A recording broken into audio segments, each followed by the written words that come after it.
Salut les amis, j'espère que vous allez bien, c'est Gloria. Et bien ça y est, ça fait des années que je repousse ma cuisine parce que je ne savais pas du tout quel thème donner et cette fois-ci j'ai trouvé. Bon ça, c'était ma cuisine avant.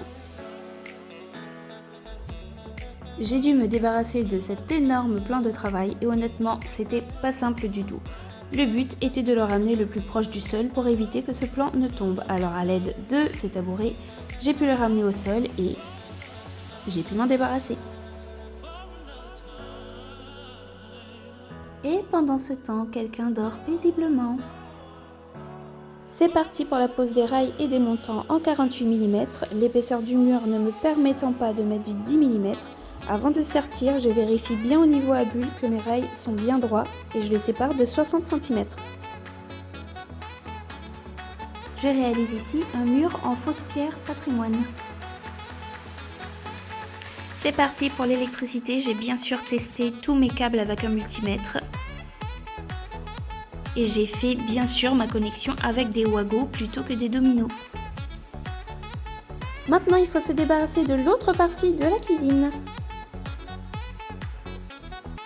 Les plaques de placo étant beaucoup trop encombrants, je les coupe en deux pour avoir 60 cm de large et décide de les fixer avec des vis à placo.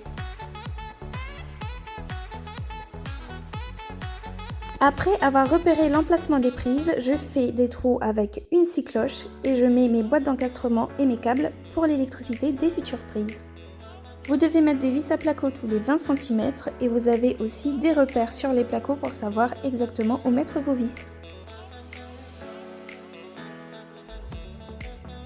C'est parti pour les bandes. Les bandes vont me servir uniquement de jonction entre les deux plaques, donc je ne m'applique pas plus que ça en termes de lissage de l'enduit.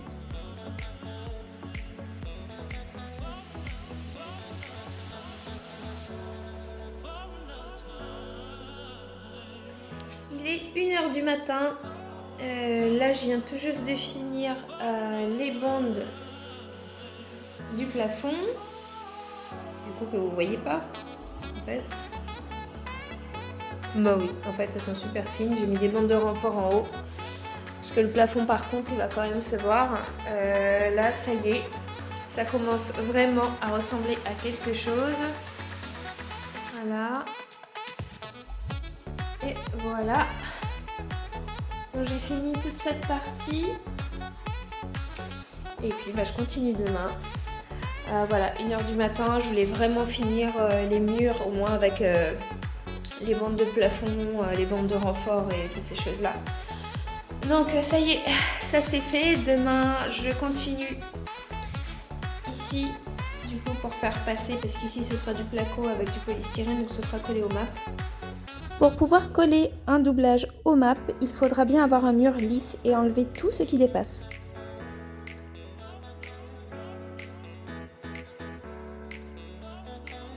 Je découpe aussi le doublage en deux avec une scie.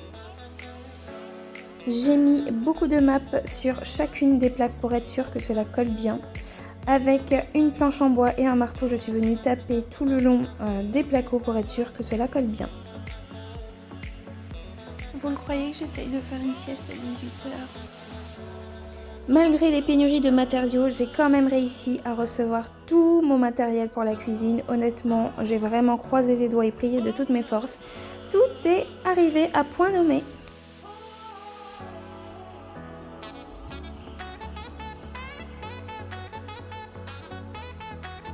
Sympa la nouvelle déco, hein?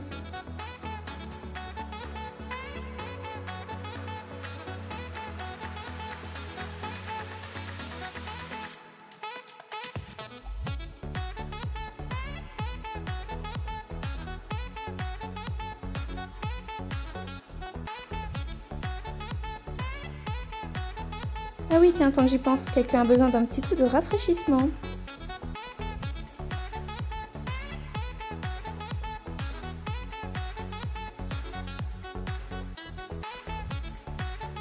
C'est parti pour un coup de peinture avec ce verre absolument élégant.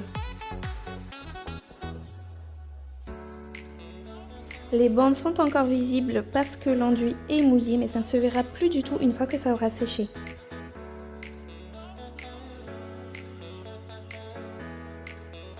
Pour encastrer l'évier après le traçage, je vais utiliser un fourré en bois de 10 mm pour faire des trous des 4 côtés pour pouvoir orienter plus facilement ma scie sauteuse.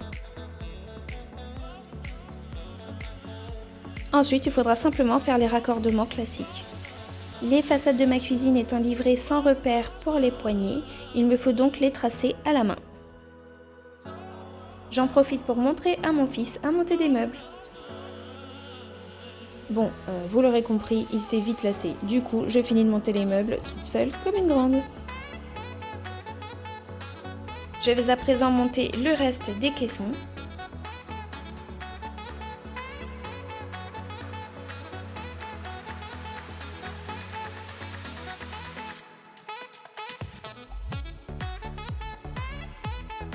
Mais attendez, on arrive à la fin de la vidéo là. Vous vous souvenez comment c'était avant?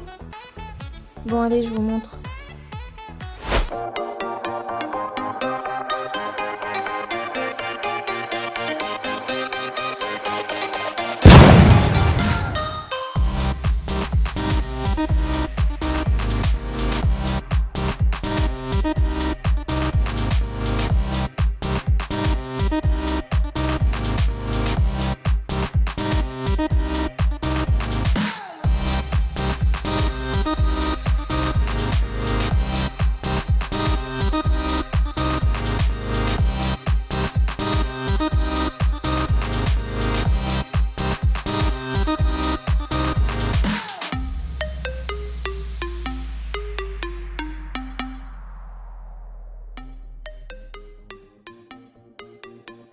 Ça y est, j'ai enfin fini ma cuisine réalisée en 10 jours seulement. Je travaillais en gros de 6h45, 7h du matin à peu près, jusqu'à 2-3h du matin le lendemain parce qu'il fallait vraiment que je termine, parce que c'était vraiment n'importe quoi chez moi. Je n'avais pas de quoi ni manger, ni me reposer, ni quoi que ce soit. Je voulais que ça aille super vite.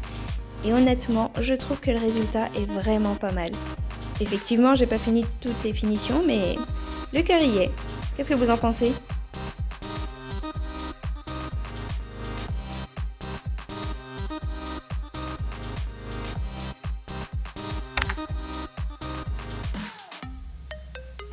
Ah oui, au fait, je suis passée dans 66 minutes pour la rénovation de cette cuisine. Jetez un œil.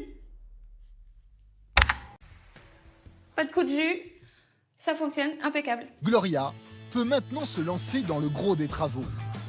Elle refait les murs, porte des planches de plus de 15 kg, sans jamais demander l'aide de personne. Il ne lui reste plus que 4 jours de vacances pour finir sa cuisine et monter tous ses meubles. Merci d'avoir regardé cette vidéo et merci à tous ceux qui me suivent déjà sur YouTube ou Instagram. J'invite à tous ceux qui le souhaitent de me suivre sur ces réseaux afin de pouvoir échanger. Je vous fais de très gros bisous.